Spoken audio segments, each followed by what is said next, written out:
maybe this is an indication, a sign for some of you na limitless, marami ang pwede nyo pang magawa, marating. Kung saan kayo nag-iinit, the sun, the page of wands, kung saan kayo nagiging masaya. Huwag niyong pagdudahan ang inyong pwede pang magawa with the devil. Para sa ilan, parang nag-iiwan kayo ng limita o binibigyan nyo ng limitasyon o restrictions ang inyong sarili sa pwede nyo pang maipakita.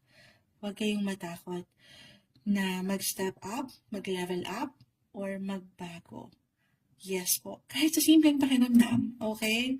Or talagang meron kayong kailangan i-release or i-let go na ilang kanina pa rin bumabagsak. Yung pagkasobra or pagkakulang, dalawa lang naman yan with the devil.